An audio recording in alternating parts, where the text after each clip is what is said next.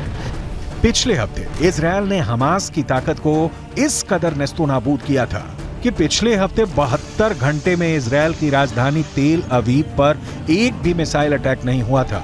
और जब सोमवार को तेल अवीव पर एक मिसाइल अटैक हुआ तो जहां से मिसाइल अटैक हुआ उस रॉकेट लॉन्चर को भी गाजा के अंदर जाकर इजरायल ने तबाह कर दिया। ये इजरायल की ताकत है। हमास के प्रवक्ता अबू उबैदा की माने तो हमास के लड़ाकों ने इजरायल के 350 से ज्यादा बख्तरबंद गाड़ियां और टैंकों को उड़ा दिए हैं। हमास का दावा तो ये है कि इजरायल के 150 मरकाबा टैंक उड़ा दिए गए हैं। हमास तस्वीरें भी जारी कर चुका है, लेकिन फिर भी हमास की पकड़ गाजा से इसलिए ढीली पड़ चुकी है क्योंकि हमास के बड़े बड़े हेडक्वार्टर्स पर इजरायल ने टैंक चढ़ा दिए हैं। इजरायली नहीं, अल शिफा अस्पताल में काम कर चुके डॉक्टर भी ये मानते हैं कि अल शिफा में हमास का हेडक्वार्टर हो सकता है। टाइम्स ऑफ इजरायल अखबार ने यह दावा किया है कि फ्रांस 24 नाम के एक न्यूज चैनल पर एक ब्रिटेन के डॉक्टर ने इंटरव्यू दिया है। इस डॉक्टर ने 3 साल तक अल शिफा अस्पताल के अंदर काम किया था। गाजा के अल शिफा अस्पताल में काम करने वाले इस ब्रिटिश डॉक्टर का दावा है कि अल शिफा अस्पताल में कई ऐसी जगहें थीं जहां पर उसे जाने के लिए मना किया गया था। ये कहा गया था अगर वो वहां प्रतिबंधित क्षेत्र में जाएगा तो उसे गोली लग सकती है। टाइम्स ऑफ इजराइल ने दावा किया है कि अल शिफा अस्पताल के अंदर हमास का हेडक्वार्टर होने का दावा करने वाले ब्रिटिश डॉक्टर ने अपना नाम नहीं बताया है, क्योंकि उसे डर है कि ऐसा करने पर गाजा के अंदर मौजूद उसके सहयोगियों को हमास मार सकता है।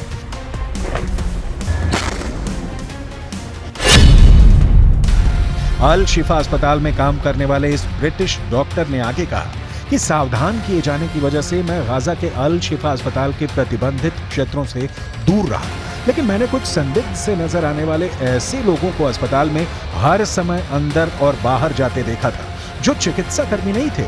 ये लोग अस्पताल के बेसमेंट के अंदर जाते थे। The first time our forces entered the Shifa complex, they went in with a bomb-sniffing dog, and they discovered a truck full of ammunition. After revealing the shaft by the D9, they saw a circular opening, and they couldn't see all the way down at the time, but further investigations and tools lowered down it revealed that this is a 10-meter deep shaft that leads to a corridor. At the end of that corridor, there is a blast-proof door with a shooting hole at the top of it. And our forces, after making sure that all defense mechanisms are dismantled, have opened that door that leads to another door that goes deeper into the complex. The understanding that this tunnel goes under the hospital. Israel defence force ने इस British doctor के interview को आधार बनाते हुए एक बार फिर कहा है कि इस इंटरव्यू से साबित होता है कि अल शिफा अस्पताल का इस्तेमाल हमास के आतंकवादियों के द्वारा हेडक्वार्टर की तरह किया जा रहा था।